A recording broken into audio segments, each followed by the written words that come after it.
The white gold is already going to look more yellowy because it's got a higher concentration of yellow gold in it, right? Because yellow gold is naturally yellow.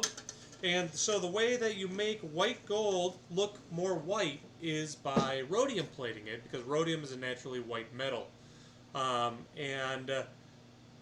So when you get 18 karat white gold, they alloy it with so many metals that, but still have to keep that gold content, that the metal actually, from my experience, is a bit more brittle than, say, 14 karat white gold. And you rhodium plate it anyway, so you don't get the experience of the beautiful 18 karat color. Now, 18 karat yellow gold is a gorgeous, like orangey color. So if you're ever gonna buy it, if you go to the store and someone tries talking you into an 18 karat white gold ring, I would, from a jeweler standpoint, avoid it. Simply because it doesn't do anything except for just add value to the ring. So you might as well just get 14 karat gold because it'll last you a bit longer. If that makes sense. Does that make sense? I hope that makes sense.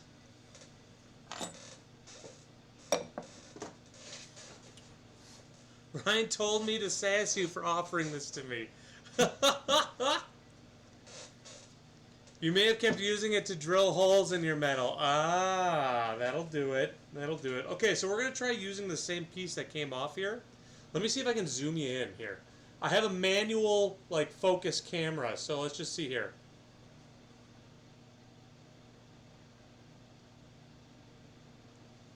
Ooh, look at that. Nice. Very nice. Okay, so let me see if I can, like, move you kind of, like, over here a little bit. Just come here. Just look at that. Ooh, that's a nice angle, right? That's a nice looking angle. What's up, Chris? How you doing, man? Sebastian is 3 months old next week, man. It has been a trip. He started sleeping through the night, mostly. Along for the ride. Oh, did you just raid me? What's up, Kirsta? How you doing? What's up, KJ? Thanks for joining, man. Sorry, I don't have my sound on. Chris, did you just raid? Or are you hanging out? Guys, if you haven't checked out Chris, hey, Sibis, could you do a shout out for Chris? Just do !SO at Chris Perillo. Okay, so what we're going to do here, guys, we're going to fuse this instead of using solder. I don't know if you saw that, but what fusing does... Here, let me see if I can, like, get it up here on the camera well. What fusing does is basically we just melt the gold all together. We just melt it so that it melts together, and it creates a stronger bond, and also it doesn't have as many pits in it. And you saw how it was weak, and it just kind of went and just broke right off, right? Well, this will prevent that from happening. Hopefully, if we did it right. Yes, it'll be seamless. You're no longer sleeping through the night. Any tips? What do you mean you're no longer sleeping through the night? Oh, along for the ride. I got you. This is why you work with silver. Less confusing than figuring out how to deal with all the different grades of gold. Well, I mean, all the grades of gold are pretty much the same. Okay, so we're gonna let that calm down. Calm down. We're gonna let that just calm down, okay? You're on timeout. Why don't you just lay there for a minute? And what we're gonna do here is we are going to work on our next piece. All right. So what is going on with this here? Oh man, there's a bunch of rings in this bag here. All right, what do they want us to do?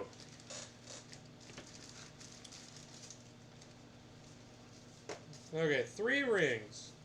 Let's see here. Please size both rings to 5.5 and the marquee ring to 5.5. Also, replace missing melee and solder, all of them together. Okay, so we're sizing and soldering all the rings together. Simple as that, replacing a diamond that's missing. So, thanks for the lurk, Stella. Always a pleasure. Is it trial and error with working with gold? No, gold's actually easier to work with than silver.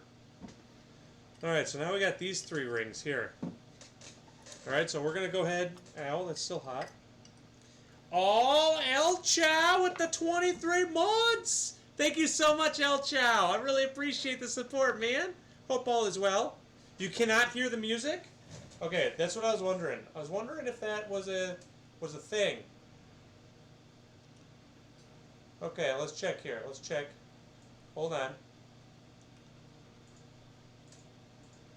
Let's get this. Hold on. Properties.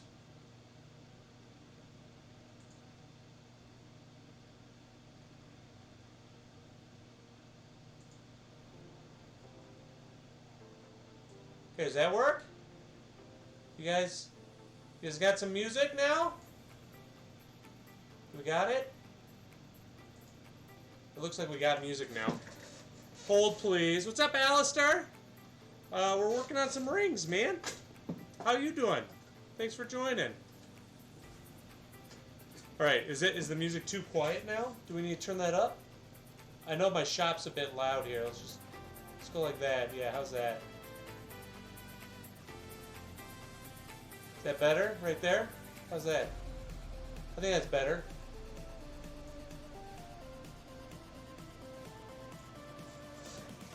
Assuming gold is more malleable, actually silver. Okay, so a lot of the gold we work with is 14 karat, 10 karat, and 14 karat typically. I gotta put these in the cleaner, guys. These are dirty. If I put any, what do you call it? Heat to this, it's just gonna smoke. So let me put these in the cleaner real quick.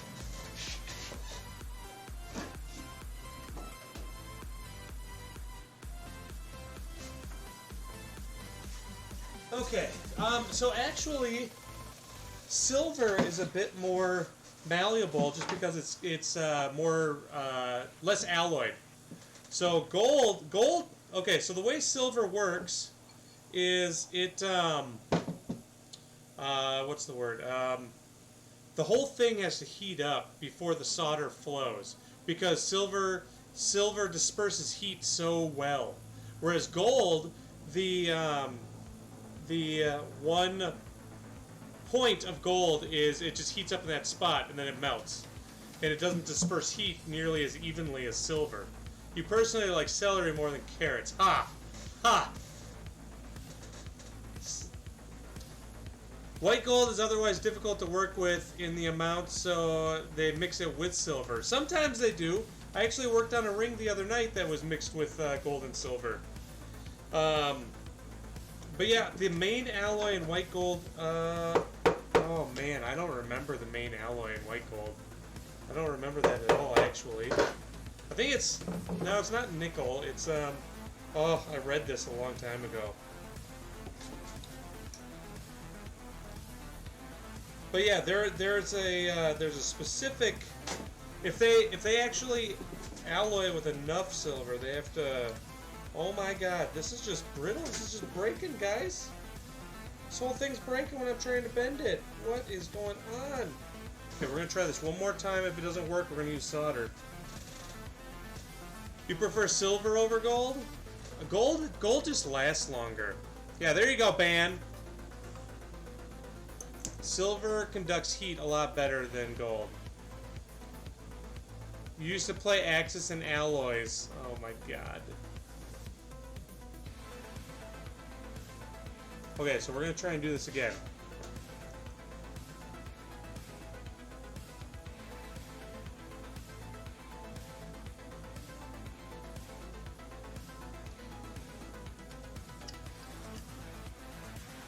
Alright, it's fused.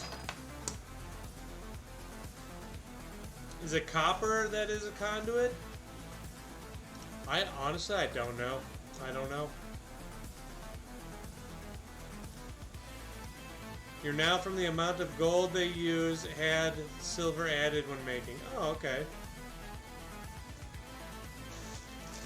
Alright, let's look here. They want us replace the diamond and retip as needed. Okay. Here's a beautiful rubellite ring. Look at that. That's a rubellite's tourmaline, right? I'm pretty sure it is. Yeah, that's a beautiful tourmaline in there. Ooh, yes. So let's see what they. Where's the missing diamond? Well, there it is, right there on the crown. You see it? You guys see it? Right? Oh, here. Let me see if I can focus this. Hold on. New camera. It's a new camera. So,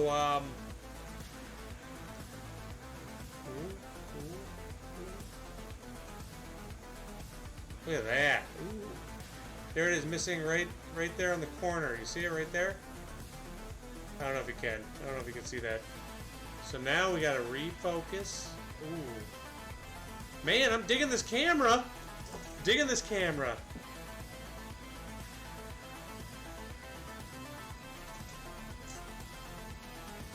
Okay, so I don't think we're gonna have to tip it. If we do, we gotta remove that center stone. But let's see if we can just get the diamond in there, okay? So first things first, I'm not good at setting diamonds when I have gloves on. So I gotta take this glove off. What's up, horror guy? How are you doing, man? Thanks for joining. And then let's adjust this camera so you can see what I'm doing over here. Bring my diamonds closer.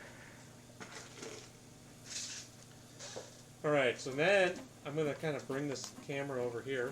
We're just going to kind of go. Oh yeah, look at that. Man, this camera's awesome.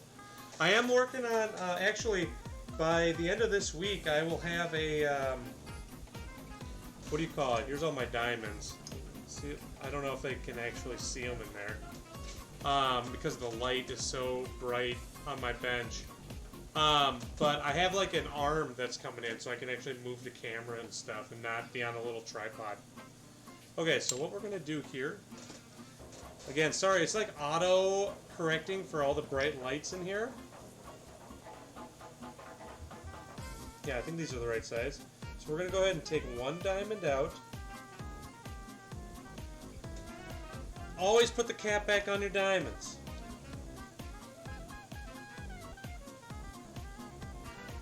And then what we're going to do is we're going to bring it up.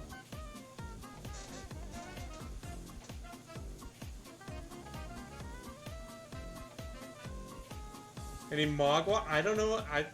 Chris, if that's a Star Wars joke, I don't get it. I'm sorry. I'm sorry, Chris. I don't get it.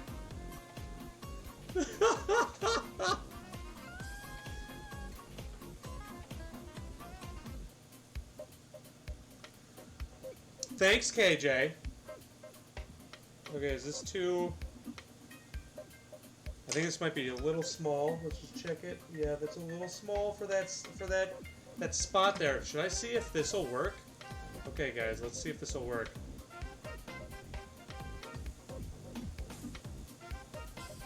Oh man, is it? Nope, I don't think that's gonna work.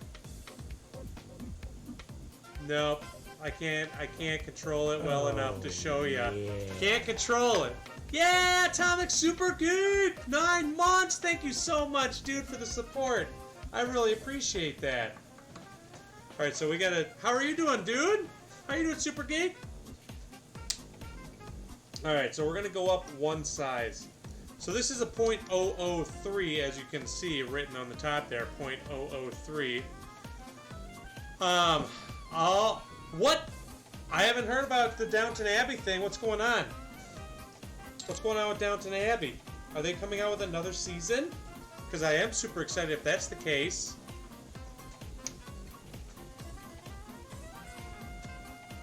Not Star Wars for once?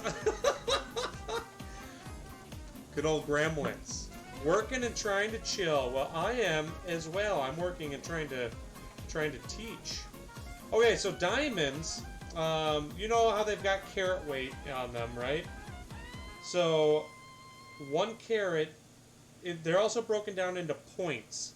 So 1 carat has 100 points to it.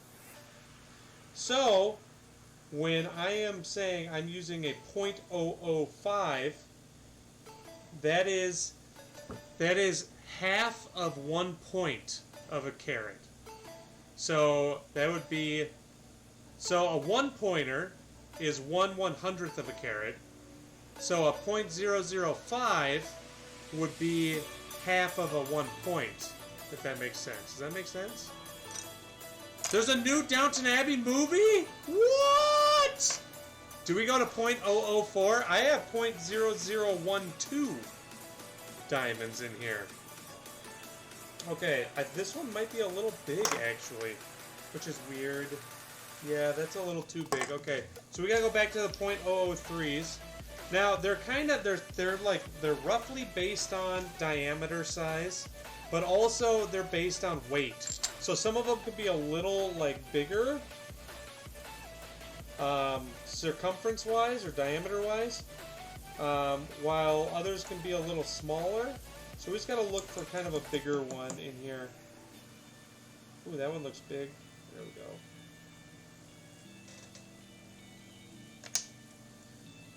And then we'll toss that in there, and then we'll tighten it in and see if we got to tip it. Hopefully we don't. Hopefully we can just get this thing to stay in there nice. There we go, that looks good. Now we're going to tighten it down. Can't really see over there, can ya?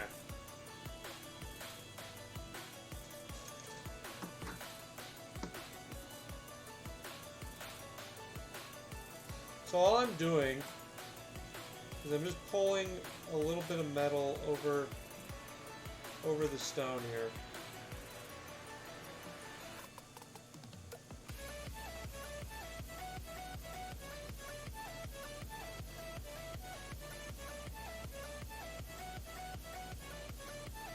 Then we're just going to double check it, make sure it's good, and then we do one last very scientific test. Nothing fell out.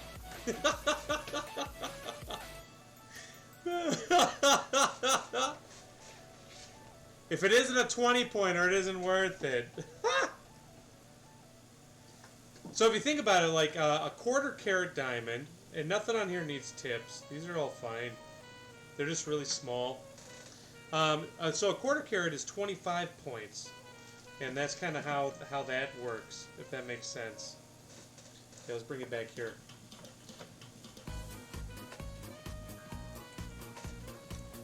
Ooh, lots of cameraing. Look at that. I'll get used to this. I'll get used to this. How is dad life? Dad life is fine. Actually, it's a lot better now that that he's almost 3 months, because he's starting to sleep more through the night. And Sandy and I have started to figure out kind of a routine that we're going to be doing. So, like, I'm going to be working evenings mainly, and watching him during the day, so Sandy can work, and then I'll come out here and work until around midnight-ish, and then I'll be, and then Sandy will go to bed when I get home, and then I'll essentially, if he wakes up in the middle of the night, then I get up to help him out, so Sandy can get a good night's sleep when because she has to work during the day, you know. Me working for myself makes it a bit easier because I essentially make my own schedule, so that's good. In your place, when it comes to diamonds, the rich woman knows best. I mean, honestly, these days, a lot of people are shying away from diamonds. A lot of the younger generation don't like diamonds because they don't like supporting De Beers. But also, diamonds are just kind of, can be, in a lot of people's minds, kind of plain. So, a lot of people are really moving toward the, what do you call it? The lab created stuff. Oh yeah, I forgot, guys. We're coming over here. We're coming over here. Gotta give you that angle. Gotta give you that nice angle. What's up, Vexatious? Thanks for joining, man. Yes, everything is well. It's a little hot. That flame's a little hot. How are you, man? Apparently, there we go. Happy to hear it's smoothing out. Yeah. Lady Grantham gets a villa in the south of France. No spoilers! No spoilers, Super Geek! Ooh, that's melting a little. I'm worried. I'm worried that this side of the ring is going to melt because it's turning red. So what I'm looking for is when it turns red, that's when the metal's about to melt. And this is turning red before this piece, which means that this whole piece here may melt before this does. So I'm going to use some 18 karat white gold solder here. Just got to find the 18 karat hard. There we go. And we're gonna do that.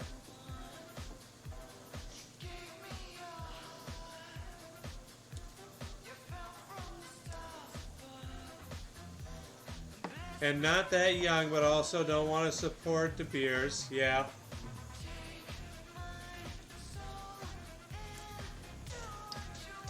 Okay, so here's our solder. We're going to go ahead and pick this up. We're going to put some flux on that seam so the solder flows. It helps the solder flow and helps clean up the seam a bit.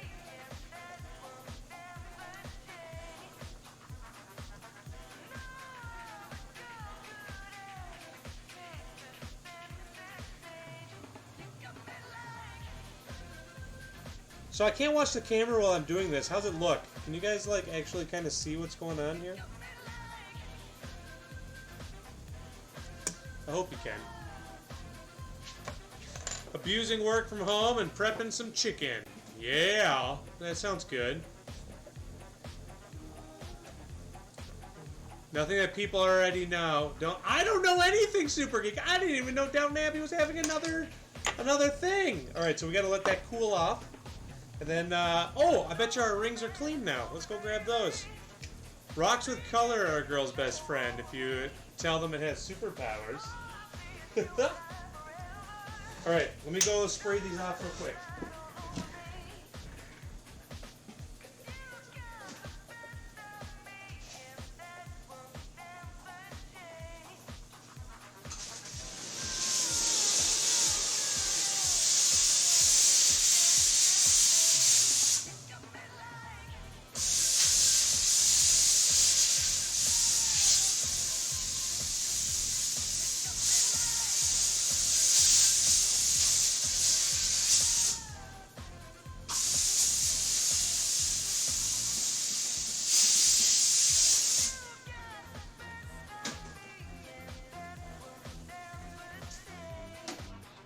Alright.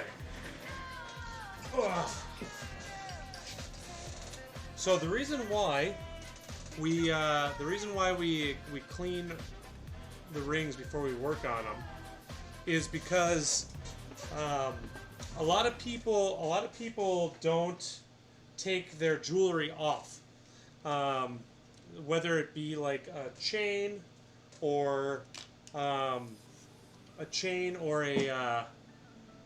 a ring or anything like that. So you get a lot of lotion, soap, skin, everything just kind of compacts underneath all the diamonds and stuff. And so if I go to heat that up, then what will happen is it'll smoke, and then it'll get underneath the actual stones, and then it'll just make them black. And it's really hard to get that clean.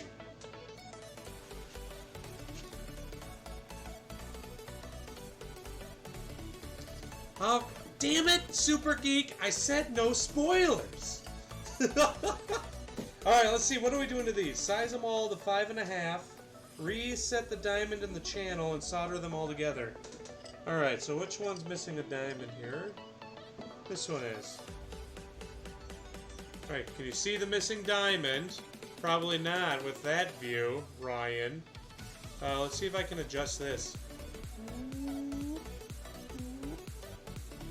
Man, look, hold on, let me adjust the exposure here. There we go.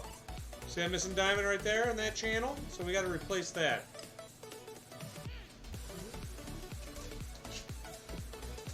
Alright, so this This is probably like a 1-pointer. I have a couple diamonds laying right here. Let's see if this will fit. No, those are going to be too small. So, let's go ahead and grab our 1-pointer here. Oh, that's a 10-pointer. There we go. Here they are. Right there. All the diamonds. So we're going to go ahead and grab one of these. Yep, that looks about right. Put that back. You see missing pixels? By the way, I'm also on Wi-Fi. So if something happens, please stick around because I'll come back. Bro! Yar with the 18 months. Thank you so much, man. I really appreciate that. Thank you. We can see pretty well as a would-be jeweler. Oh, what's up, Agent? Thanks for joining, man. I hope you're well. Yeah, you training to be a jeweler? I've been doing this for about 10 years now. Here, let me go ahead and move the camera so you guys can see. Man, there's a lot of camera movement, isn't there? Woo! Let me just, like, turn it. There we go. How's that? Can I even zoom in? Let's try it. Let's try zooming in. Wow, look at that. Then we can adjust this. This is a camera that my good old moderator, Yar, who just subscribed, suggested to me. Hold on, I gotta, like, lock this in. I actually also have a, I've got an arm on the way. Like a reticulated arm. Yeah, I got it. I mean, this is the camera. It's working great. You're learning a lot. Nice, dude. So are you, like, apprenticing, or are you watching videos, or what? What's going on? How you doing that? I've taught a lot of apprentices. Okay, this one in here crooked. Gotta get it out.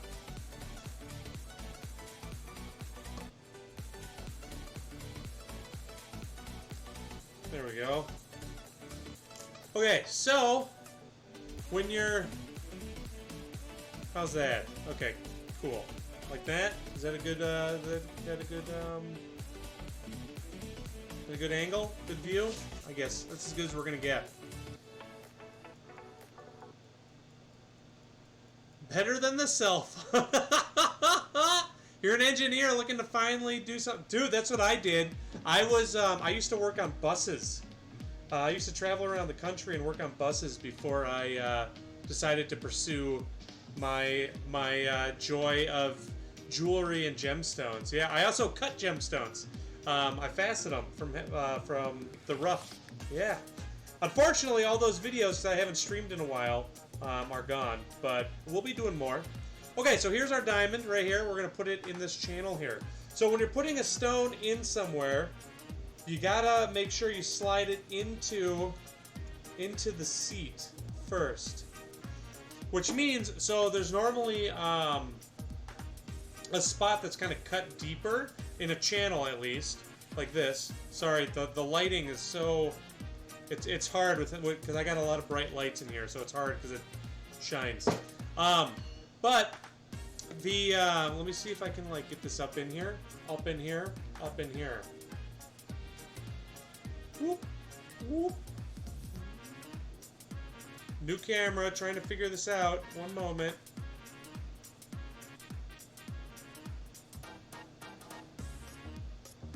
There we go. So here's the diamond on the end that we just replaced, right there.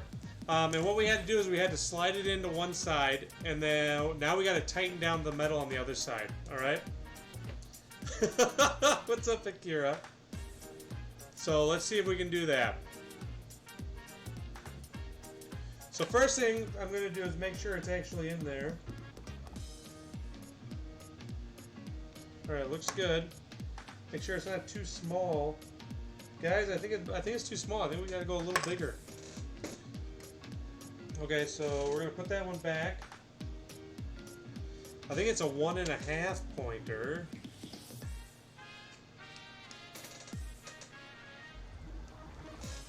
So what we're gonna do is we're gonna take out a slightly bigger stone. We're gonna slide that in. You kind of want there to be a little bit of tension, so it's kind of sitting in there. it's sitting in there kind of like this. So what I'm going to do is I'm going to take pliers and I'm going to put it on top of the stone and I'm going to snap it in. And then I'll tighten it, okay?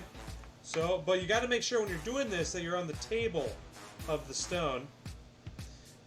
Because if you're on an actual like facet of the stone, you will break the stone.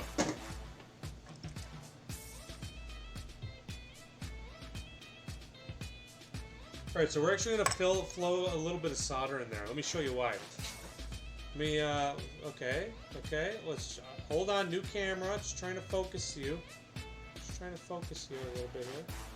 Sorry guys, sorry. There we go. Okay, is it, where did I set this? Yeah, right here. Okay, so look on the top of the channel here. You see that end diamond right there at the end? You see how there's not a lot of gold covering it on the edge there compared to the rest of them? That's probably why the stone fell out in the first place. So what we're going to do is we're just going to flow a little bit of solder on that and build this channel up.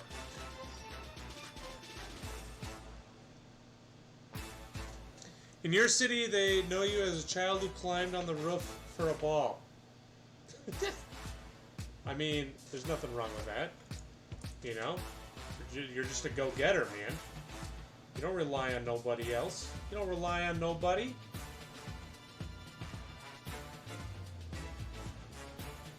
Alright, how's that?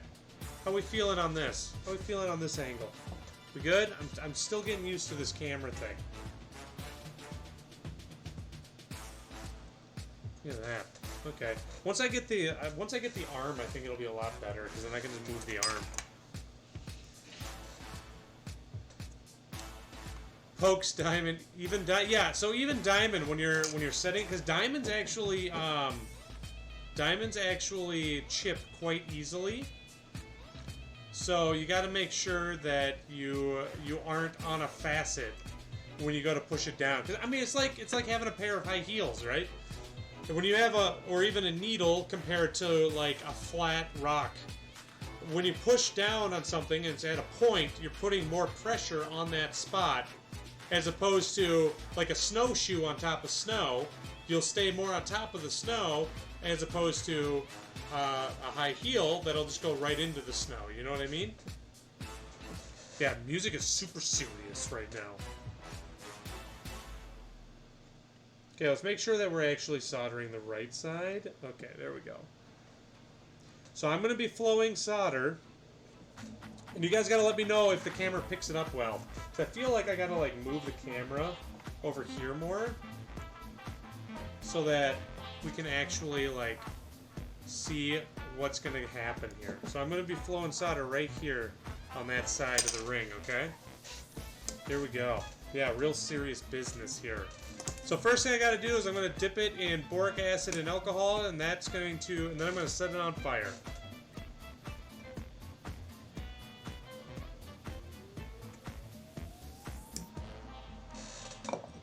And what this is going to do is it's going to coat it with the boric acid, which will help prevent it from oxidizing as we flow solder on there. Alright? Okay, and then we're going to take some yellow hard solder. So what yellow hard solder is it's, well, it's solder, but what the hard part means is that it has a higher melting point than like easy solder, which means that it will,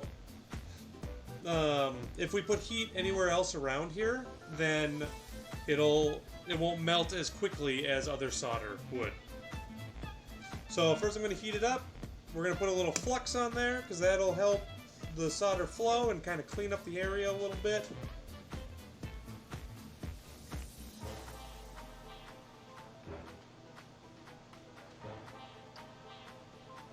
Ooh.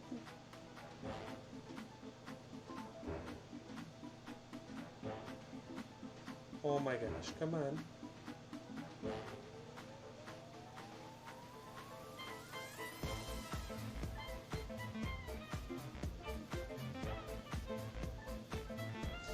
Now it wants to go down here on the side of the ring. So what I'm going to do is I'm going to put my pick here, so then it acts as a heat sink Then the solder will flow more on top. There we go. See that? See how it flowed right there? We're going to put a little more down here. We're just going to put a little bit more down there.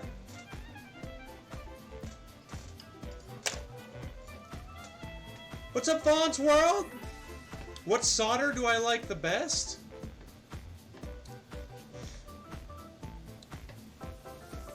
Your CC picked it up as heart-shaped. Have a good one, KJ. Thank you so much for hanging out. I'm really, really happy. I will give Sandy a super big hug for you. What do you mean, what kind of solder? Like, from where? Okay, we're going to put on a little more flux.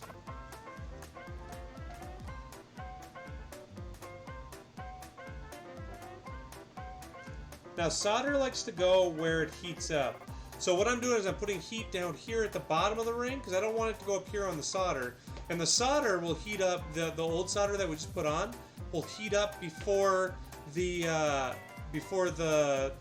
gold on the actual ring heats up. So I'm going to keep my pick on the side ring, but I'm going to heat up down here so the solder will flow down this way instead of up that way to where we already put solder.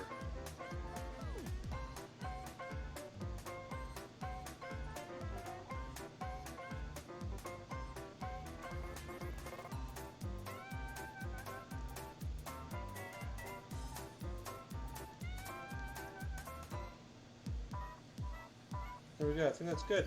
I think that's pretty good. Now we just got to clean it up.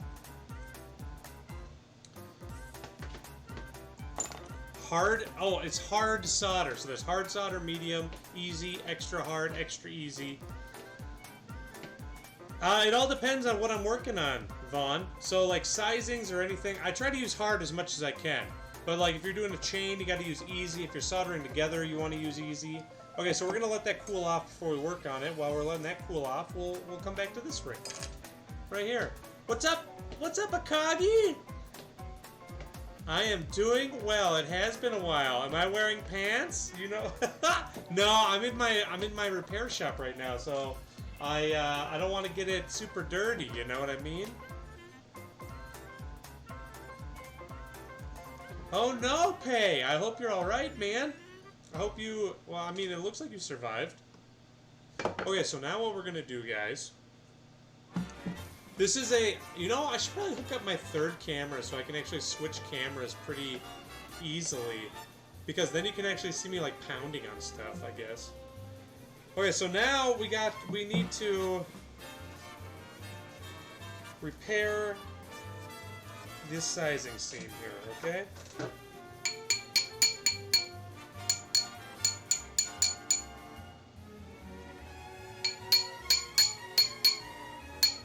What I'm doing is I'm just rounding it out. Well, you know what? This is a learning experience for the streaming of this part, because I've never actually really streamed this work. So, the next time I stream this, we'll have another camera, so I can just switch to it, and you can, like, see full me. Okay, so now we fixed the broken shank on this, but now we got to clean it up, right? So I got to file this up and make it look nice and pretty. So let's go ahead and shift over to the bench pin. Zoom that out a little bit, and then we'll focus this in a little bit right there. Yeah, there you go. Look at that. Woo! I'm digging this camera, Yar. Digging this camera.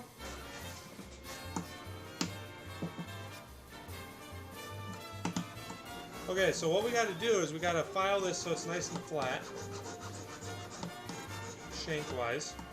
We want the shank to be even.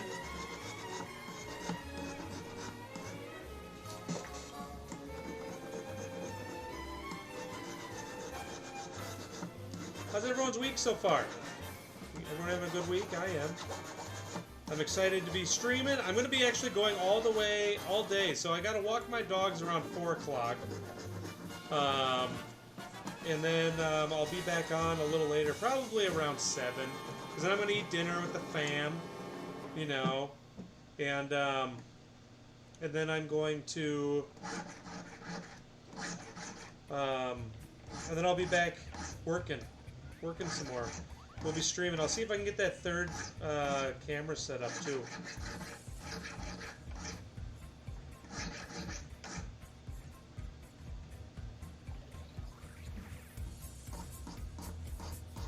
So we're just trying to make this look nice and round. But we got to be careful because there is a design on it. We don't want to hit that design.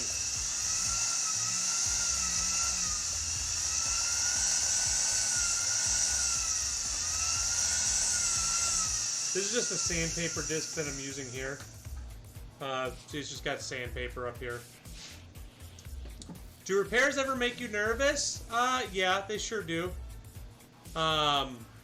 Except for, so the big thing when you're repairing jewelry or working on anything, you don't think about the value of the piece because that'll just psych you out. I never think about how much something costs because, well, I'm in the business of repairing it, you know? So if I break something, now we're going to clean up the inside. This isn't more sandpaper, it's just a sandpaper roll. So we're just going to make that inside nice and smooth. So yeah, I guess I get nervous when it's something that is outside my comfort zone, you know? Or it's like a really intricate piece. Or like, for example, on the bottom of this, on the side here, you see all this like filigree stuff? If I had to repair that, I'd be a little nervous because it melts so easily. When it comes to chains, Cuban chains are the hardest to make because they know how to break and use a lot of metal. Oh yeah, I actually one of my part-time jewelers that works for me. Yes, I have employees. Ooh. He actually can make a Cuban link chain, no problem. He's very talented. His family's been doing jewelry for generations, so I'm very lucky to have him as a friend. Okay, so now we're just gonna finish kind of cleaning this up nicely, making it look nice, and then we're gonna come in here. What I like to do is I like to come in with a rubber wheel.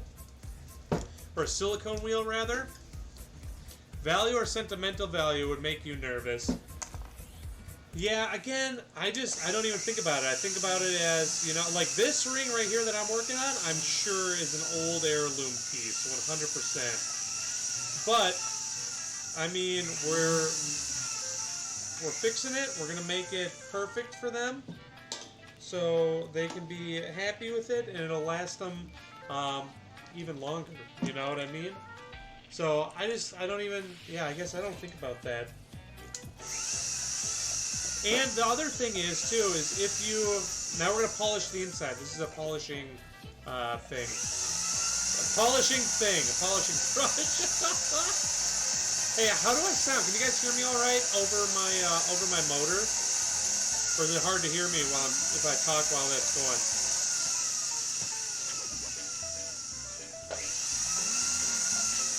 And now what I'm going to do is I'm going to kind of hand polish up here so when we do it on my big buffing wheel, we don't damage anything. So I'm just going to kind of do this all by hand here at the bench.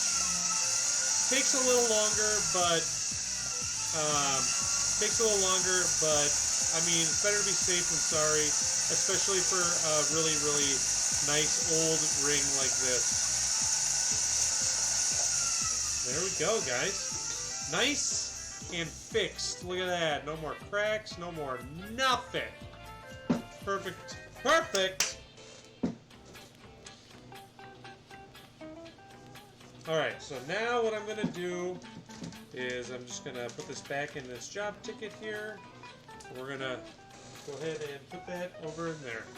Now we get to clean up our channel. First thing first, I'm going to get all that flux off there real quick. Also, guys, if you have any questions about the work I'm doing or anything else about jewelry or gemstones, please feel free to ask. I love talking about what I do.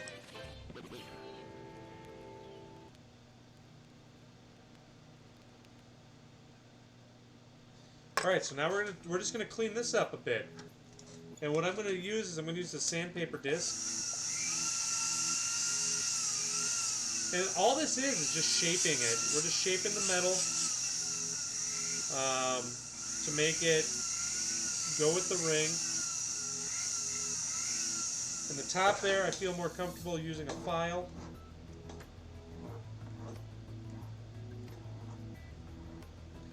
You got to be careful not to take too much off, otherwise you'll just basically undo the work that you did.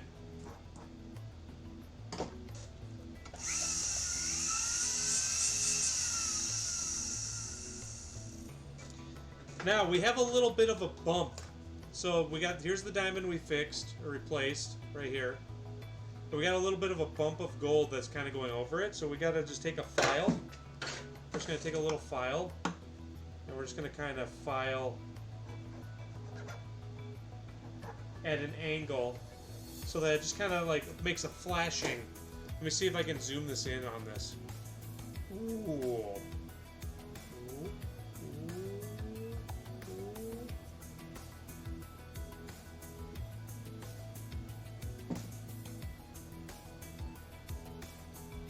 There, see that end diamond? That's the one that we just finished building. Right there, all the gold on top of there. Payro is your nickname? Oh, really? Well, I set things on fire here all the time. What's up, Lynette? How are you doing? Thanks for joining.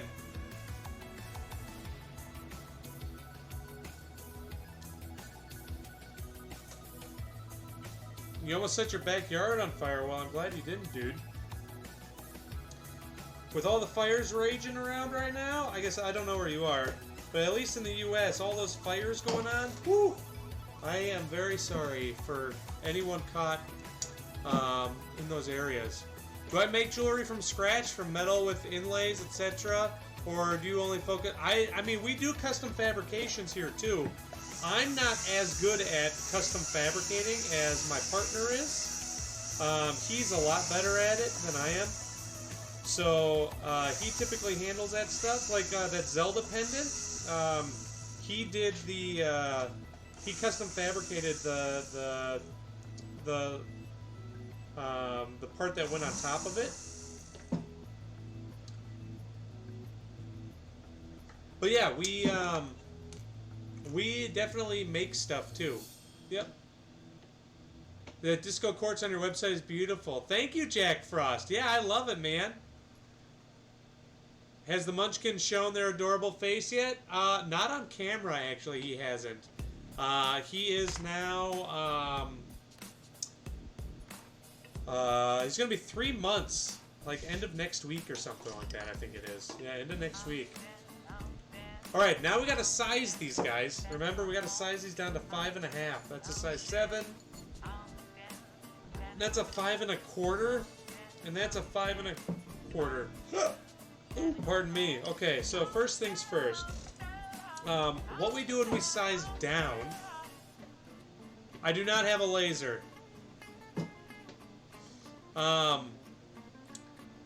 So when we size down, we use these cool things right here. So these take out the exact amount of metal that needs to come out for that amount of sizing. So this is a size 7, and we're going down to 5.5, so we're going down 1.5 sizes. So we are taking out this much metal from here. So what I'm going to do is we're going to score it. Now I got to see if it was sized before, because I'd like to just take out that chunk that was sized. Doesn't look like it, so we're going to go like this. And we just score 2 little marks in it. And then we come in here and we just cut it.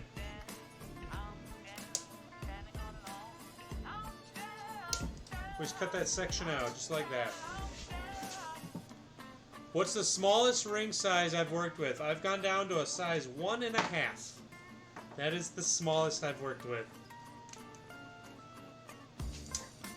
So now what we're going to do is we're going to flatten both these sides, and I'm going to fuse it because, especially when I'm soldering together, this helps this helps because the fusing won't melt when I'm trying to put soldering in. This is a perfect example of when to use hard solder or when to use the easy solder. So for ring sizings, it's standard to use hard solder. Not all jewelers adhere to that. But because if I were to solder this together, I don't want the joints that I'm about to solder together to come apart while I'm putting all the rings together. Where does that ring go? I don't know. Maybe it was for a child. Alright, so we're going to go ahead and zoom out a little bit here. There we go. Let me see if I can just kind of raise the camera up. There we go. I think that's good, right? Right? That's a good view there. There we go. Okay. So, we gotta fuse this. So let's see if we can get you. Again, we gotta do the alcohol. Gotta alcoholize it a little bit. Start it on fire.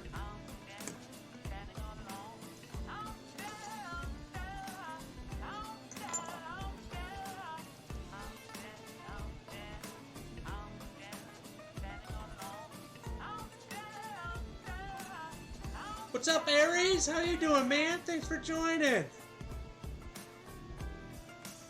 Okay, so now we're gonna fuse it. Now, again, when you fuse something, you cut the piece, and then you got the two sides of the ring, right?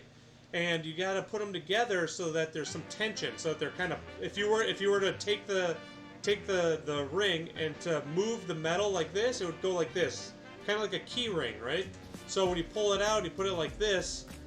When you go to heat it up, you want the metal to melt evenly so that it just flows in on itself, and then is solid when it cools.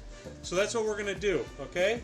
So when it turns red, that's when it's going to melt. Okay.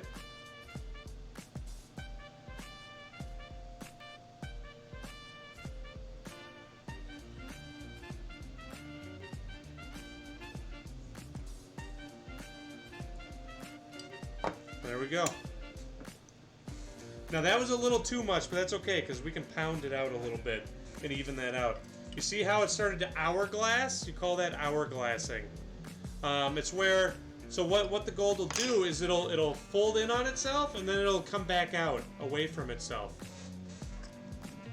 Is there a technique for shaping the ends or just flat surfaces? I like just doing flat surfaces. But some people will just cut it and then leave that little bit of extra, and that kind of acts almost like, because that'll start melting first. What's up, Ark? How you doing, man? So it's all kind of preference. Okay, this has to go up a quarter size. So what I'm going to do with this is I'm going to just, I'm just going to tap it up. Just give it a little tap, tap, taparoo. Good, I'm glad you're doing well. How about doing a side cut? What do you mean, Aries? What do you mean side cut? Make sure this isn't hollow. It is hollow. I'm going to mark the hollow spots so I don't tap those. If you tap on hollow spots of a ring, there's no getting those dents out. So you got to be very self-conscious of where these hollow parts are on a ring. So you see, I just marked it with Sharpie. There and there. So we got to go up to a 5.5. So I got to go up about a quarter size. So let's go. Let's do it.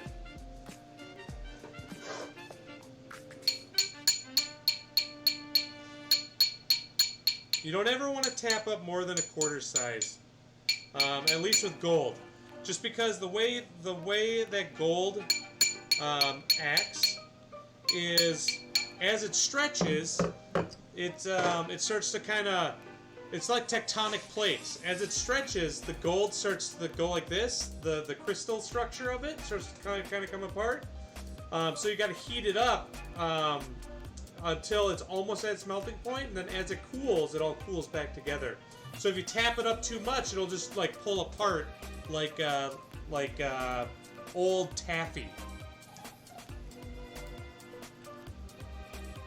Like if you would do a mold doing it sideways, so when the heat it lays next to or on top.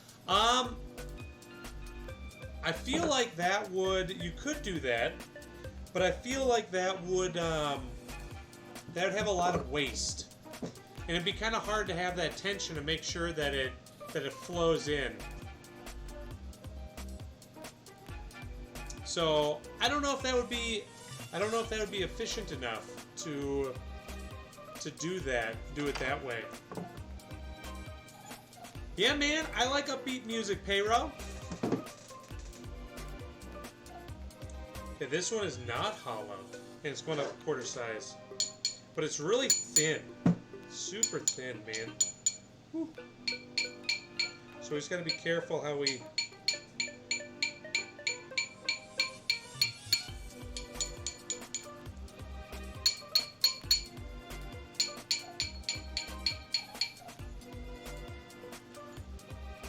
There we go. 5 1/4. 5 1/4. So I'm just gonna, over here, I got a flat metal block that I just kind of tap to make the shanks nice and even on either side. This one we gotta tap up to 5 1/2.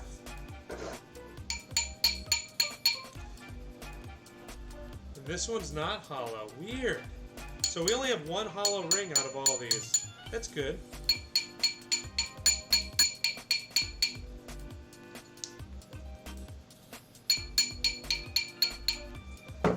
Alright. Now that we got everything tapped up to our 5 1/2, we can slaughter them together. But first, before we do that, we have to file them and make sure that they're nice and will fit together nicely. So we'll come down here, focus on that, and then we gotta file.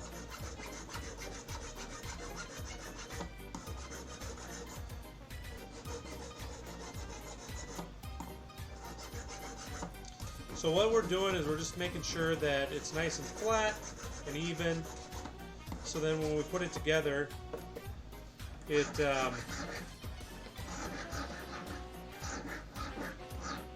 fits together nicely and looks good.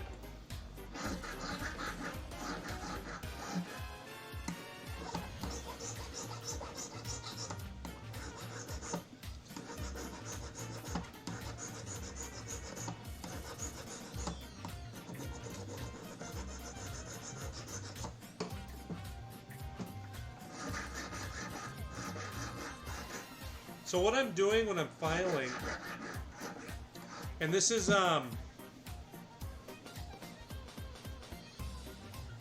music, not the ring. What you want to do when you're filing a ring is you want to make sure that you are turning the ring as you file. So you're also bringing this kind of over it. So it's almost like you're doing the chicken wings, right? Like you're flying. Because if I just go like this on a ring, it's going to have flat spots. It's just going to be flat, flat, flat. What's up, band? I have a lot of gold dust because I do a lot of repairs.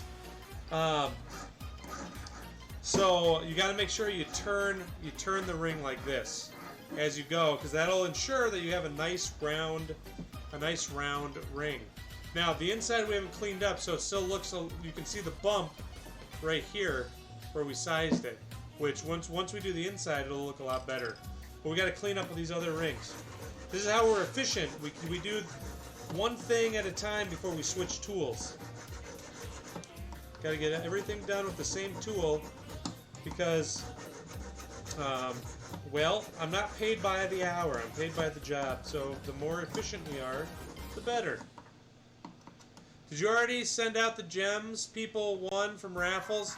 No, I have not, Alistair, not yet. I have not gotten around to it. I'm very sorry. I haven't sent out the Amazon gift cards either that people won. I got to do that still. I've been so busy with Sebastian and with trying to run the business keep that going, especially right now because this is kind of our slow season. Once August comes around, it'll really pick up a lot more.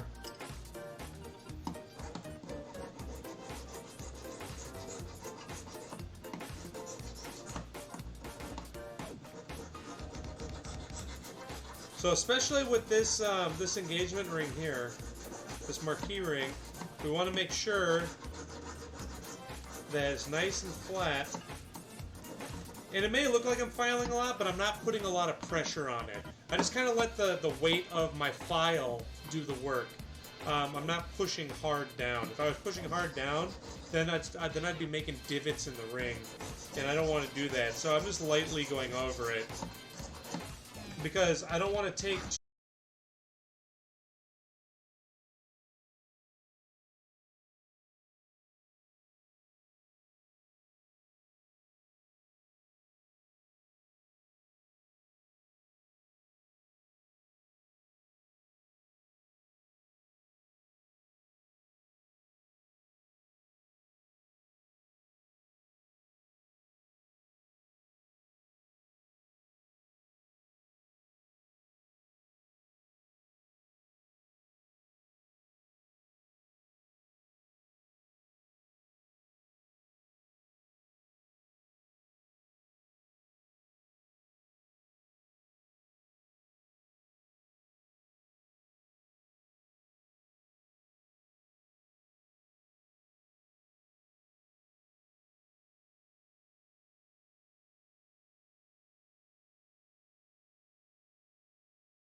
see on the camera, but I can see right here where it's been soldered before. So we gotta be aware of that when we are soldering this together. So I'm actually gonna flow this up here a little more.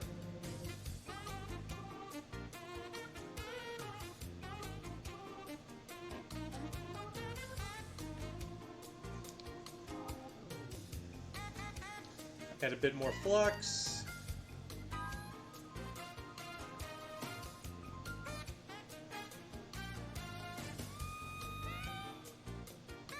There we go.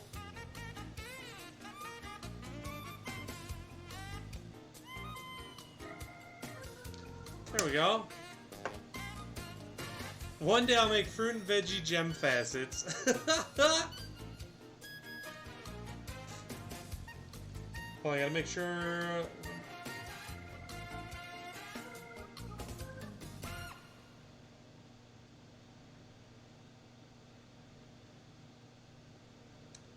Sandy's watching Sebastian at the moment. Just gotta make sure she doesn't need anything. Okay, so we're gonna go ahead and let this cool off before we solder this ring onto the other side. So I'm gonna set that over there and we'll move on to the next piece. Move on to the next piece. Please solder engagement ring where broken next to the center stone. And solder the two bands together so they sit nicely against each other. Yeah, why even visit? No more sourdough and balsamic? Okay, so we gotta clean this. We gotta clean this real quick. I'll do that real quick, guys. Be right back. Be right back here. I'll leave this here so you can inspect it. Alright, be right back.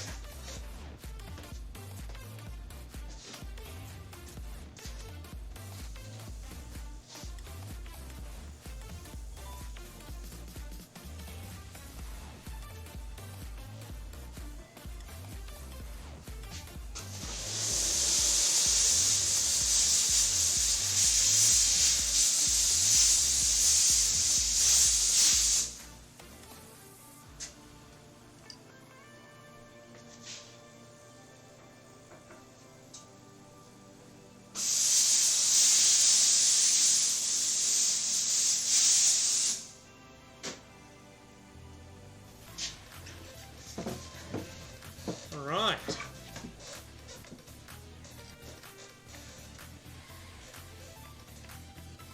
Let's get back to it.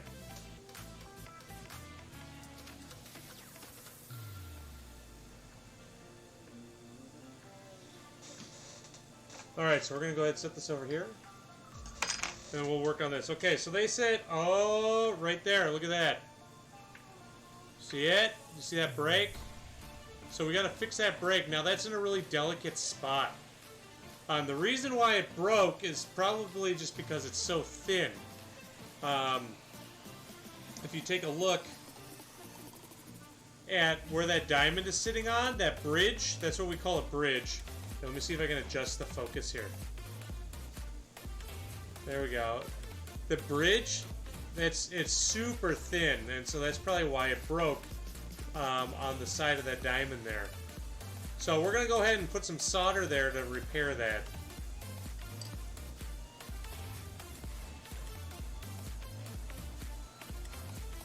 There we go. Woo! Get the hang of this camera!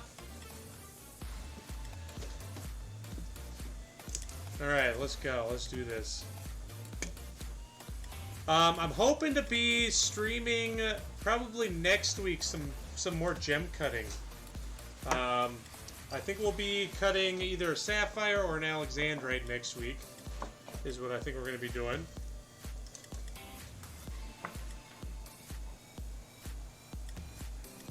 Alright, so if we're going to be putting solder here, we need to have some tension so that the metal stays where we want it to stay. So I'm just going to kind of go like this a little bit. There we go. We're going to go like this, and we're going to solder from underneath. Now, why this is so risky a little bit is because, number one, we want to use hard solder because the crown is soldered in with easy solder. And so if they ever need to replace the crown, which is what the diamond is set in, we want the jeweler, aka probably us, to be able to pull that crown out without damaging anything. So by using hard solder to repair the spot next to where the easy solder is, it'll make it easier to pull that crown out without the whole ring just going whoop. So, but why it's risky is, number one, that's a real thin bridge, so the heat that we apply to it could melt that whole bridge, and also the solder that's holding in the crown is easy solder, and therefore the crown may go and become crooked. So we just gotta be aware of what we're doing.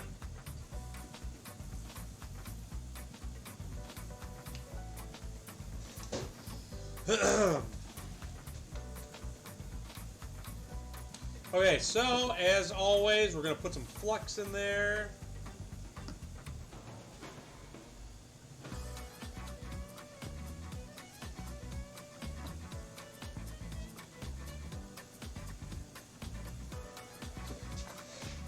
Alright, we're going to pick up our solder with our solder pick.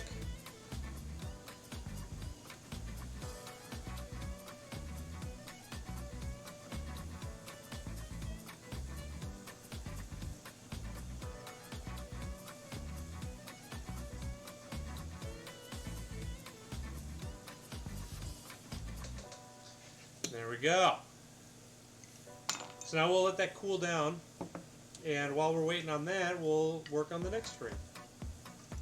Work on soldering these back together. Alright, so we got one side soldered. Now, what you always got to make sure you do is you go back through after you solder it together. And you put on your mandrel, and you just kind of round it out. So we want to make sure that we round this thing out because when we're heating up the metal, it makes it a little more malleable, and so when we have the tweezers pulling it apart, it's going to make it want to go oval. So by rounding it out, we ensure that we are soldering these together perfectly. Perfectly. Thanks, Akira. You should see my business partner, or my coworker. He's been doing this a lot longer than I have. I've actually learned a lot from him. And he's even better than I am at this stuff. He's just a little camera shy, that's all. Okay, so now we're going to solder this on. So remember, I gotta line this up.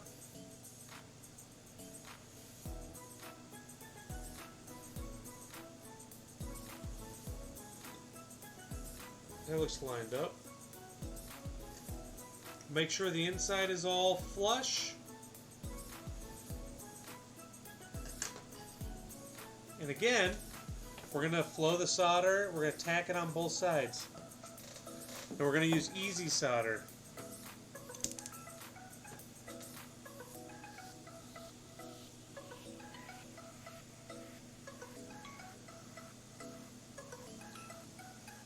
So we got the flux on there.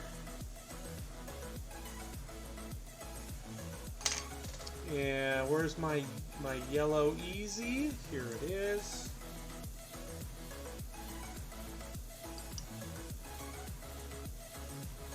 Yellow easy solder.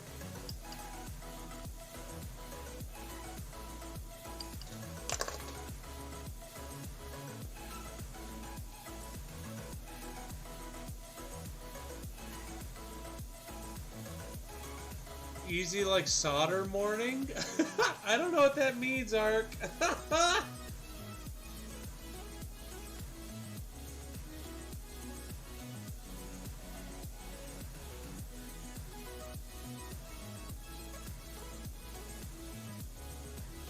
Alright, so now I'm just trying to make the solder flow. Again, we're going to make it flow on one side, and then we're going to go to the other side and make it flow a little bit too. Now this is our hollow ring, so where it's hollow on the ring is also a very, very thin point of the ring, so we just got to be very careful with how we heat up the ring.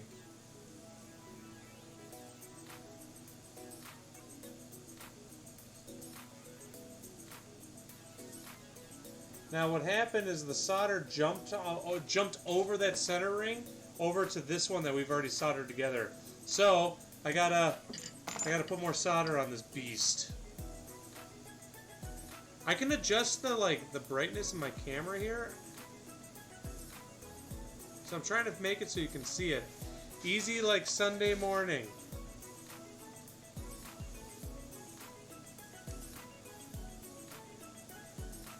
I have not heard this song. Okay, so we're going to add a little more flux. And then what we're going to do is we're going to use our solder pick as a heat sink. So we're going to put the solder pick right next to where we're trying to solder, so that the solder doesn't go over there. There we go.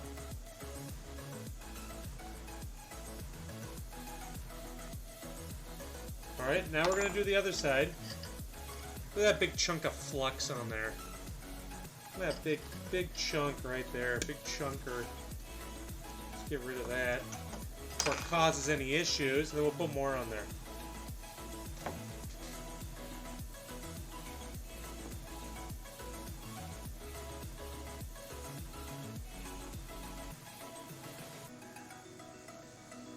Now again, I'm going to put this right here to keep the solder that's right here, this little ball there, to keep it from flowing over here. So I'm going to put this here.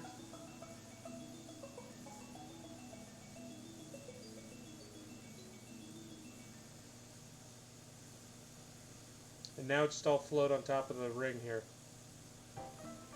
So now I'm going to put it on top of this ring. There we go.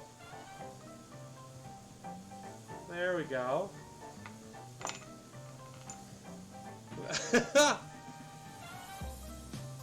And then we're just going to take all that solder, we're just going to kind of flow it down the seam.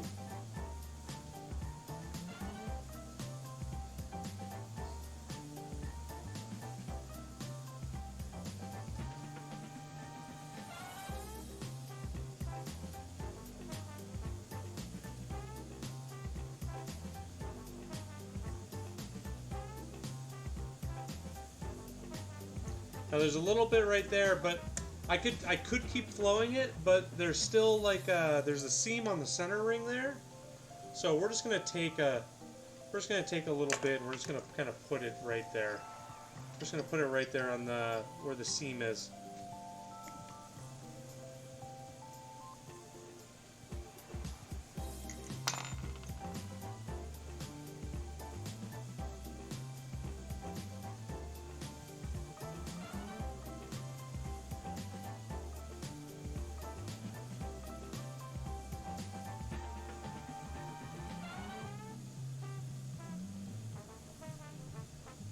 There we go. And now we got 3 rings soldered together, just like that.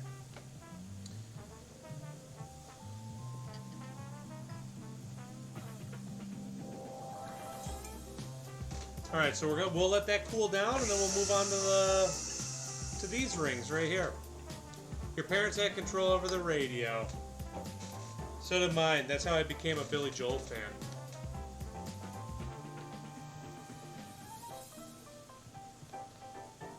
You know, I've probably heard the song. Most likely I have. I just don't remember it. I'd probably have to hear it, and then I'd be like, yeah, I know this song.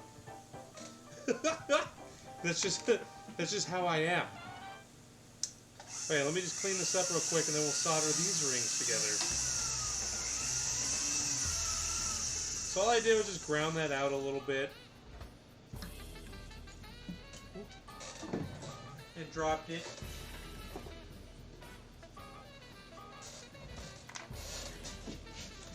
Okay, so same deal. What I'm gonna do though, because there's so many diamonds on this band right here. What's up, Accusation? I don't know how you could stream this. Be too nervous. Also, do you make your flux, or I buy it pre-made?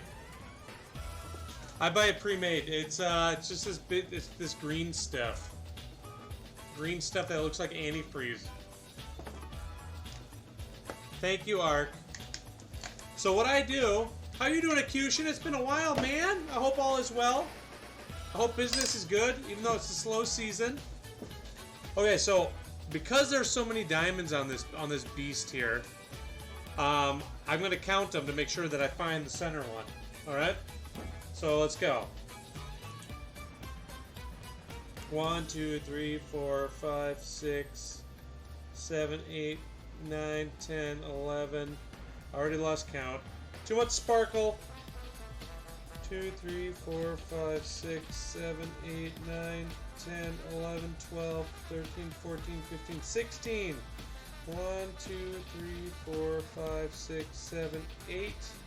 So that means that there are 2 diamonds that are in the center. So this is how I mark it. Just like that. So now when I go to put it on here, I can line it up and get those 2 diamonds to be centered on that center stone. Make sense? Get that here. Actually, I've got it right here. I'll get you the brand name. Hold on, Accusation. Oh.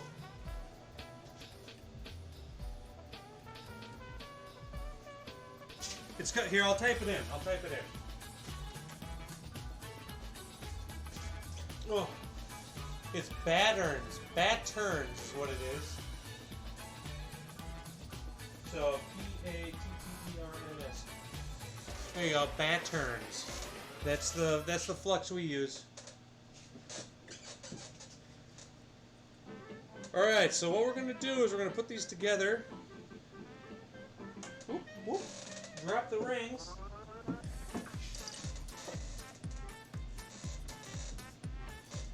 Scratch my nose. Alright.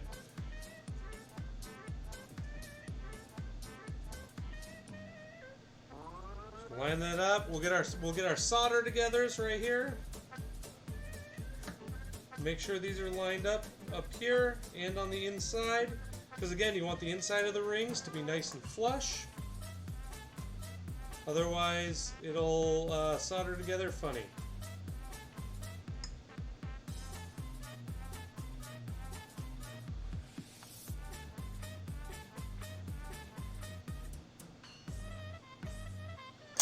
Alright, then we're going to light it on fire.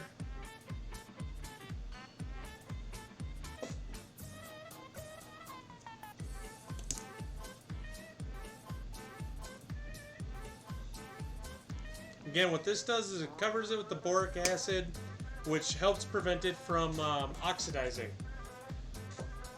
What's up, Suki? How you doing? Thanks for joining, man. Hope all is well. I'm just gonna verify. I'm always paranoid that it shifts on me. Okay, it looks good. Looks good. So again, same dealio. We're gonna put the flux in the center or in the middle there. We're gonna get our 14 karat white easy solder here. We're gonna tack it on one end. Things are going really well, man. My business is doing great, and Sebastian's doing well. Sandy's going back to work here soon. All right, again, we gotta just make this flow. See how it's flowing over here to this side? So I'm gonna put it like that. There we go. Now it's in the middle. Now I'm gonna do the other side. We're just gonna tack it here so that if for some reason there's solder or someone used easy solder somewhere else, or the seam starts to go on a ring, it's not gonna pop on us. So we're just gonna do it both sides here. There we go. Flow that down. Flow that down there, nicely. Then we're gonna flow it down here a little more.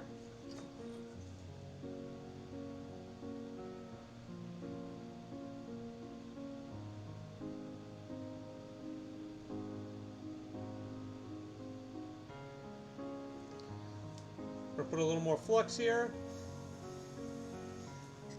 And we're gonna get a piece.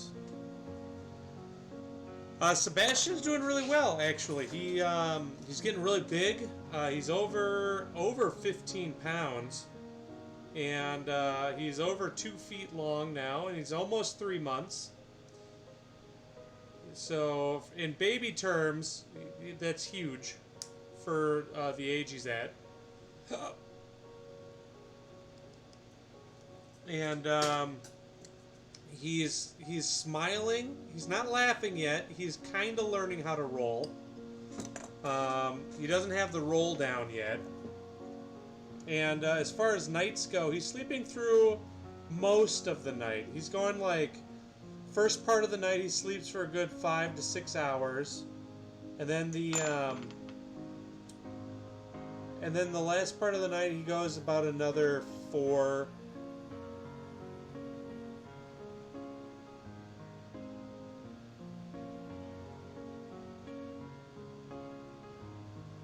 There you go, guys. Boom. Soldered together.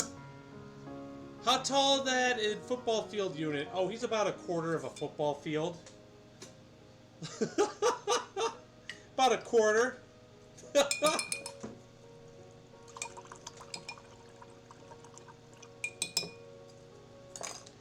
Okay, so now while that cools, we're gonna clean up this ring right here. Okay, we're gonna clean this up. So what we got to do first is obviously put on the mandrel, make sure it's nice and round, and we got to be aware because one of the rings is hollow. We got to make sure that we don't dent it by pounding on it, and got to make sure that we're at a 5.5, sitting at a 5.5 size.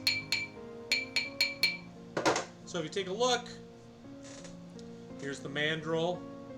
You see the numbers? It's perfectly in between 5 and 6, which makes it 5.5. Ooh.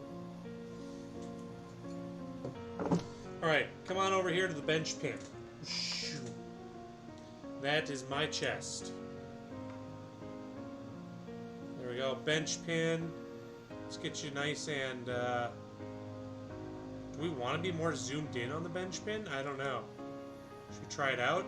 See how it works? I don't know if this will be good to be zoomed in on the bench pin like this, but we'll check it out. We're just kind of testing this stuff out as we go, guys. Just kind of testing it out. Okay, so as you can see, we have soldered. There we go. We've soldered this together, so we gotta make the seam on here a little. Man, it's hard to adjust the lighting because it's so bright. There's so many reflections, and my auto. I bet you it's the auto white balance. Should I see if I can fix that here? Hold on.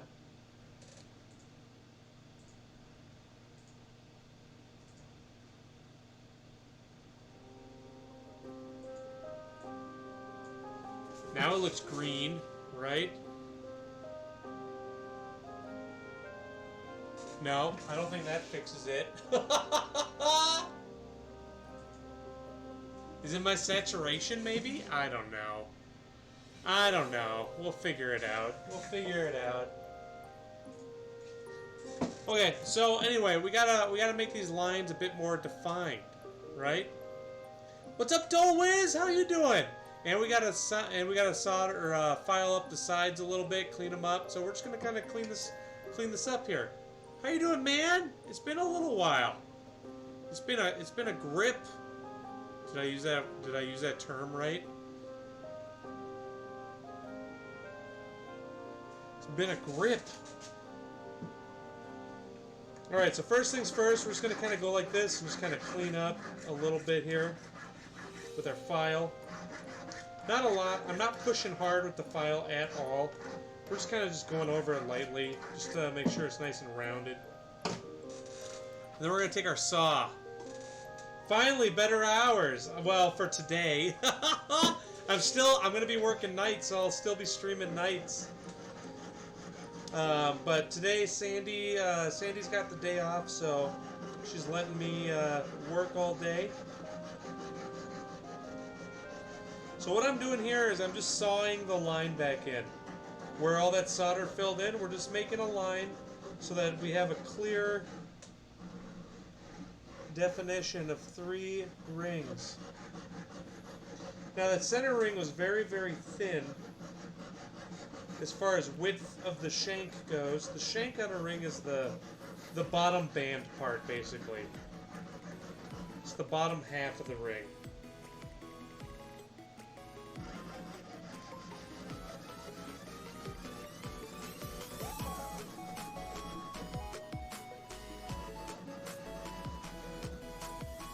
Now this is the part where I have had this the saw slide off and slice my finger open so many times.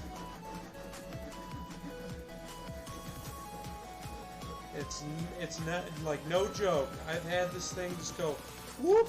That's why I'm always cutting in here and not out here on the outer one. If it slips, it goes right into my thumb. Right into my thumb. I need like a chainmail thumb like they have at Chipotle. When they cut the chicken, that's what I gotta do for this. So this saw is not really cutting anymore, so I'm gonna put a new one on.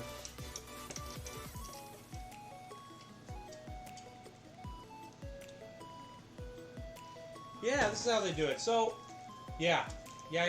So, this isn't as pretty as those YouTube videos that you typically see of people making jewelry or melting the rings and doing all this crazy fine stuff. This is what real jewelry repair looks like. They edit out all the dirty stuff. I just don't. You know, people have asked me, like, Ryan, why don't you do YouTube videos? And I just don't. I don't have the patience to edit videos. Or get, like, I found that people on YouTube, or people that, like, strictly watch YouTube and not really anything else, they have a different kind of, or rather, they have a standard that they like, which is like the 4K camera with really good angles, and it has to be interesting, like, within the first 10 seconds of the video. Otherwise, no one watches it. And I really enjoy interacting with people. So now what I'm going to do is I'm just going to kind of use my smaller file, and we're just going to kind of widen this up a little bit, make it a little more defined.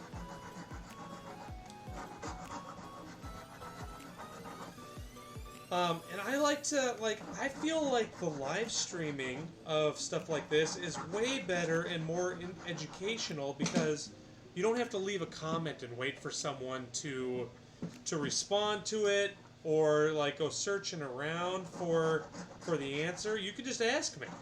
Just ask me and I'll tell you how it is. You know? Alright, so now we're just going to clean it up with the sandpaper here. Like I said, that center ring was really thin. But that's just the style of that ring, I think.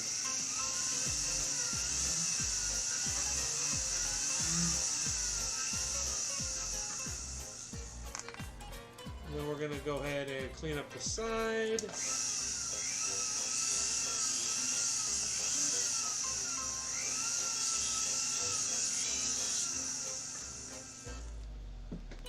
If you can ever leave, you'll make a video for me. Oh yeah? I know, it takes so much work, and I just don't have that patience, man. Okay, I take that back. I've got the patience, I'm a bit lazy. Okay, now we're cleaning up the inside here.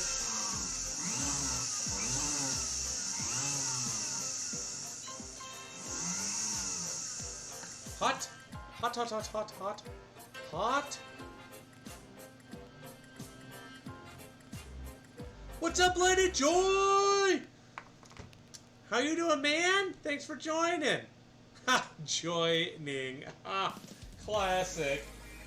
We're going to be live for about another half hour, and then I'm going to take a break to walk my dogs and have dinner, and then I'll be back.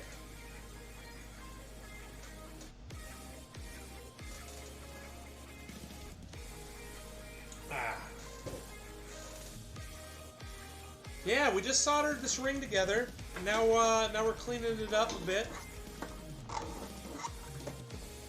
And yeah, so now what I like to do after I file is I like to take a silicone wheel, and I like to just kind of. Oh, did my camera like fall a little bit? Here, hold on. How's that? There we go. That looks a bit better, right? I like to use the silicone wheel because it makes it easier to polish when I go to actually polish it on my big buffing wheel, and this just makes it go a lot quicker, especially because I've got so much work that I have to get through to polish.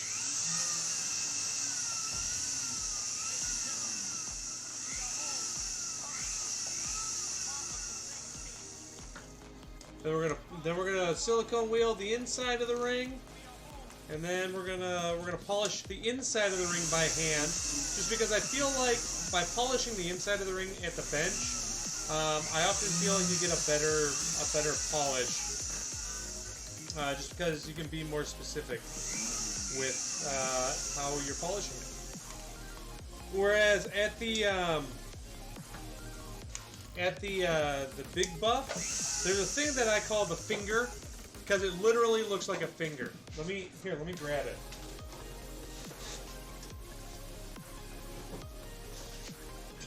So this is what you put on the big buff to polish the inside.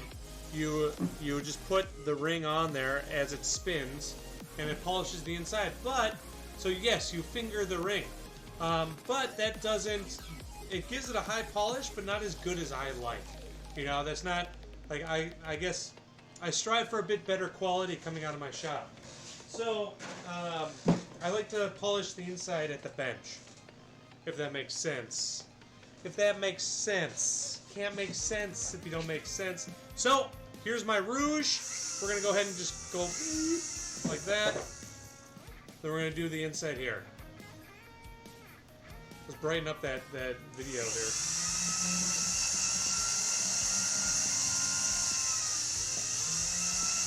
And then I'll make the inside nice and shiny. Ooh. Hot. It's hot. How is your bench setup? So fun to see how different they can be. How is my bench setup? So I like a very clutter-free bench. It's I guess how do I show you? Here, let's see if I can show you here. It's gonna be a little small up here, but here, let me see if I can show you. Whoa! Okay, so here's my bench setup. Obviously the camera, and then I've got my this is my block that I pound things on. It's literally just a thing of steel right there. These are my things that I use often. Up here are a bunch of my other burrs and other stuff. Then we got the hot plate here, bench pin right there. Down here's the drawer with all the gold and dust in it and stuff, and my gravers. Rouge, yes, we're doing makeup now. And then back here, this is my my alcohol and boric acid. Back here's my pickle. This is water, my flux. This is how I light my torch. There's my torch. There's the screen with Twitch.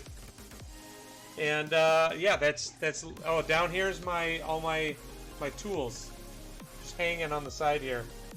And right here's my visor with my my handpiece. Right there. There's our second bench. His bench is way messier than mine. I cannot stand a messy bench. Cannot stand a messy bench. And that's the top of my head.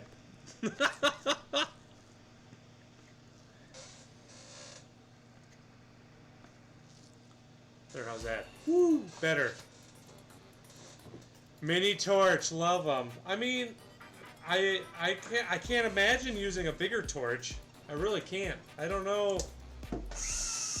Yeah, no problem, Wiz. I don't know how people can use a bigger torch with this little stuff. So what we're gonna, I'm just getting into the crevices here that my big polishing thing won't be able to get into. So we're just kind of shining this up, making it nice and shiny. Especially because we built one of the channels on here too, to put the diamond in. And I don't want that to get all polished off back there at the big wheel. There we go. And with that, we're done. So I'm going to write on the back of my job ticket what I did to this so that I can charge accordingly. Because I also built some channels. So let me just write on here.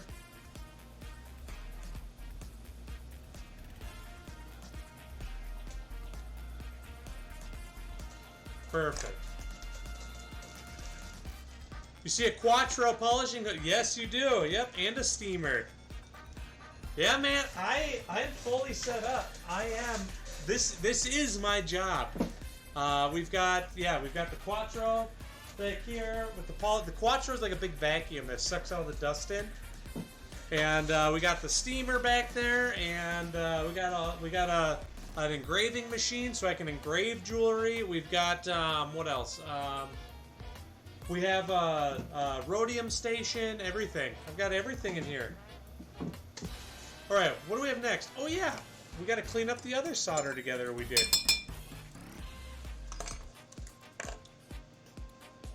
So here's the other rings that we soldered together. Now remember, we still got to round them out. Make sure they're nice and round, because sometimes when you solder together, it ovals out the rings just because of the tension that gets put on there. And again, we gotta cut that line in there. Gotta cut that line.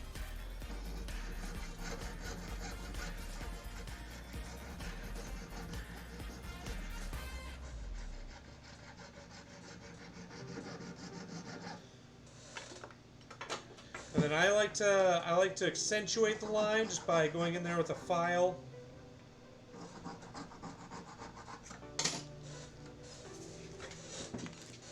We're just gonna finish cleaning this up.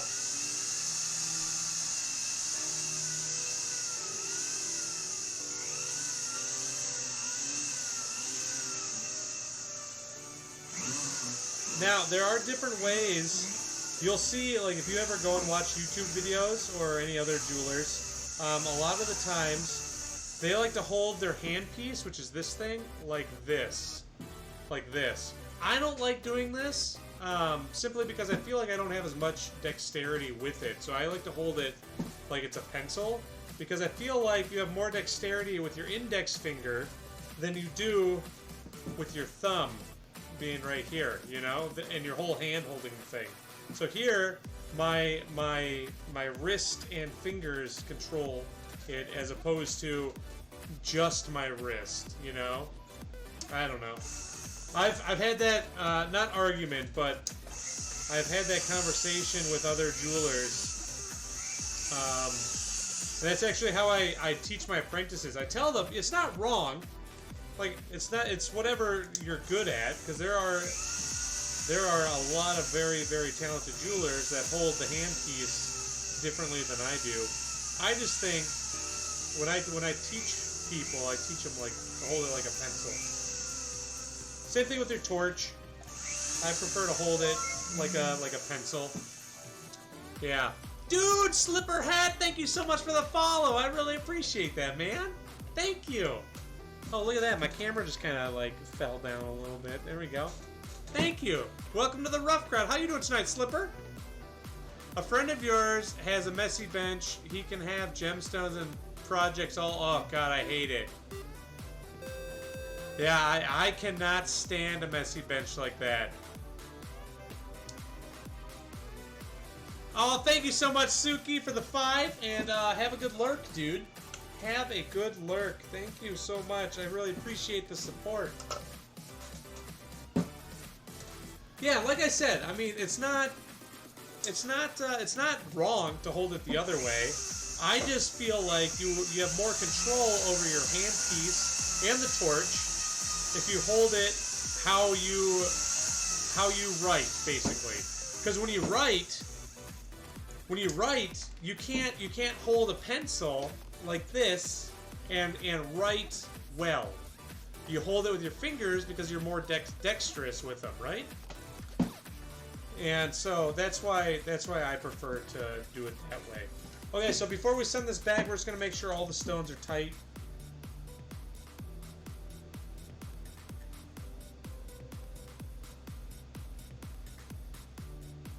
You always want to check to make sure your stones are tight before you're done with your repair. Pardon me. Because when you put in the ultrasonic, you would not believe how many stones fall out of rings. So this will just save you time in the long run if you make sure you check all your stones before you complete a repair. Let me make sure that top is all. Yep. Because remember, we fixed the top of this ring as well. The bridge where it broke. It broke right next to the diamond, so we got to make sure we get that all cleaned up and polished up.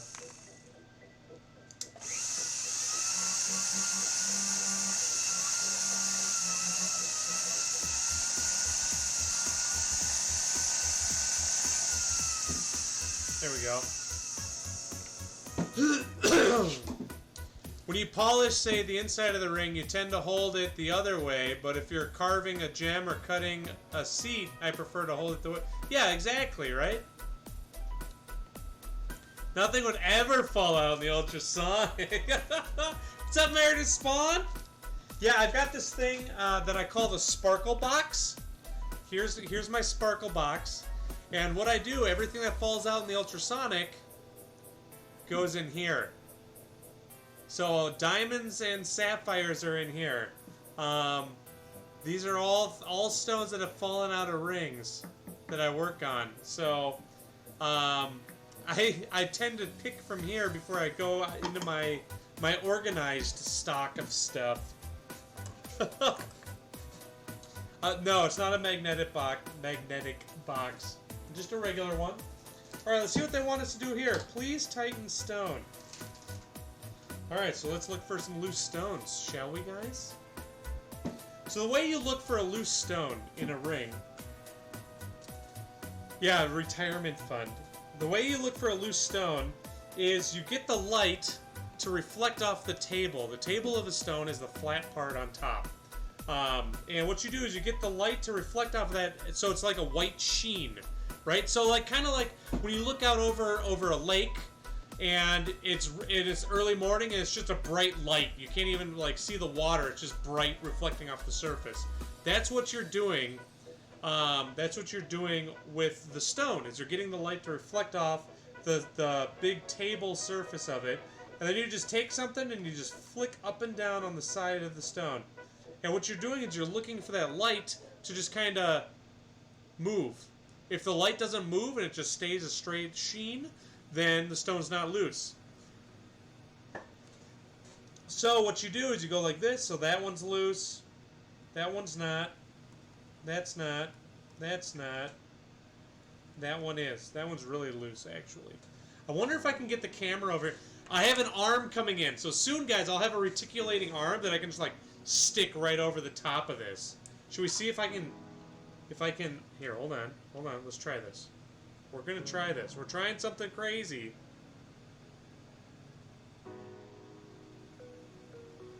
Oh man. Okay, let's see if we can get this to not fall over. Here's our ring. Okay, now let me focus this. Hold on.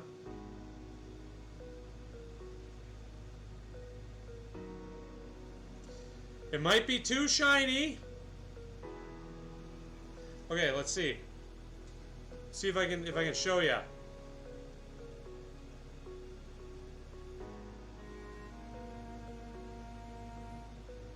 Do you see it? You see the... Let me just get the light so it reflects in the camera. There we go.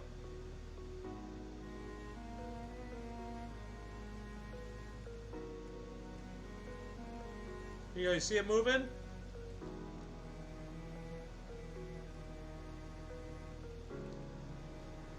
And then this one's a little less loose, but still loose.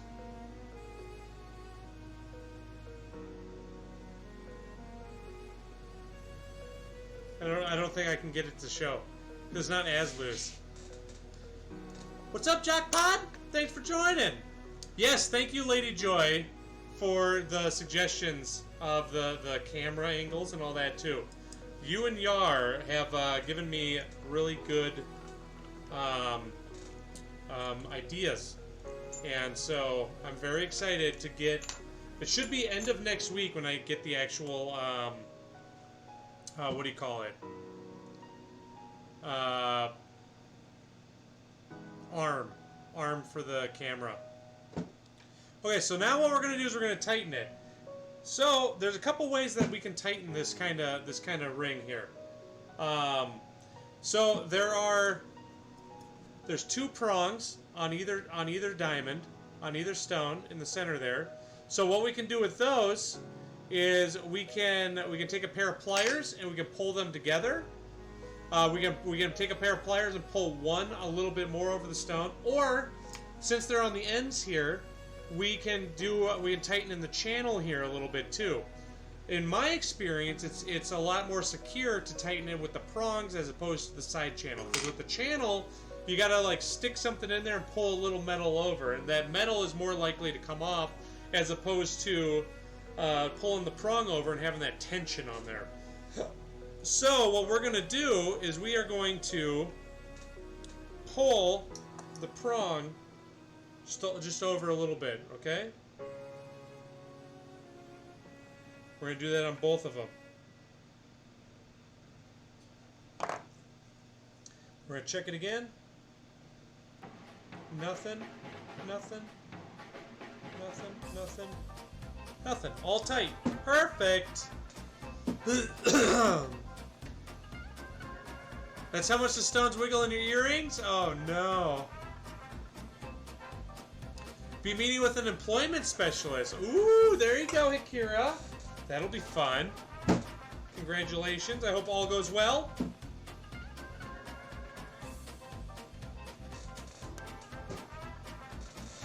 Alright. That's it. We tightened the stones. Now I'm going to write down the work I did on here. Multi-titan.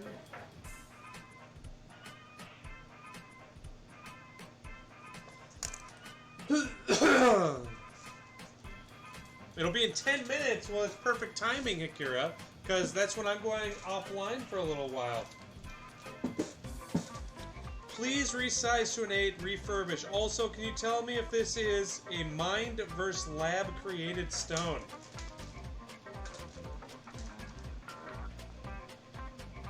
Oh man, guys, look at this emerald. This is a big ol' emerald. Oh my goodness, look at this thing. Here, let me see if I can like adjust this. Look at this emerald.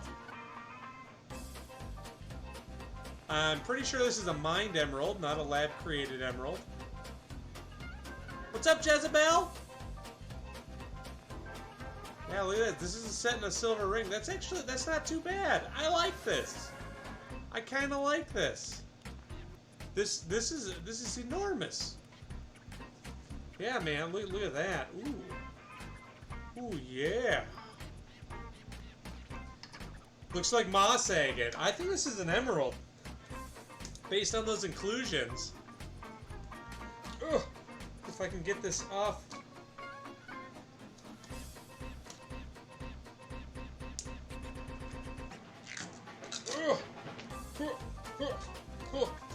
Okay, finally got that off. Yeah, look at that beast. Ooh. Oh yeah.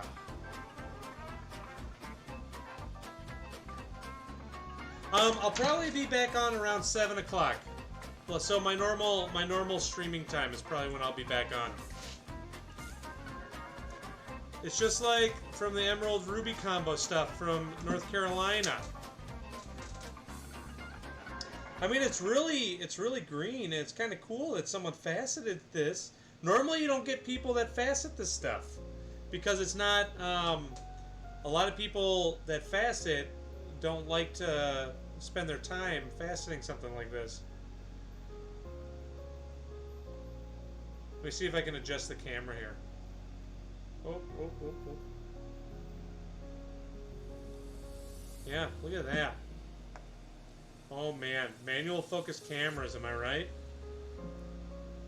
Yeah, I like that. So what do they want me to do with this? Emerald is a green sapphire. No, it's not, Hikira. Emerald is the mineral beryl. So emerald is like a green aquamarine, or a green morganite. But there are such things as green sapphires. Sapphire actually comes in every single color.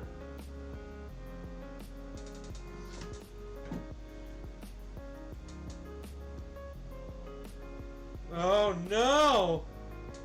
Alright, so we've determined that this is mined. And it's very full of stuff. So we're actually going to probably clean it while I go and have dinner with my family. They want me to go down to a size 8. It is a size... It is a size 9.5. So we're going to be going down to a size 8 on this beast. And I'll show you how we size it without hurting the stone. So what we're going to do, guys, is we're going to call it right here. And I'll be back in, what is it? It's 4? I'll be back in about 3-ish hours. Yeah, probably about 2 to 3 hours. I'll be back, and we'll be going into the night doing some more repairs because I got a lot of work to do. All right? So if you enjoyed what you saw and you want to see more of it, be sure to click that follow button. And if you can't make it back later tonight, then I'll definitely be back again later this week. Yeah, we also cut gemstones. So I also take raw gemstones and facet them into beautiful finished pieces like what you see below my picture right here. But yeah, other than that, guys, if I don't see you later, be peaceful to one another. Try to use less plastic, save the earth. All right? Yeah. Thank you for your support and hanging out. And I'll see you later, all right? Cool. All right, guys. Have a good night. Okay. Bye.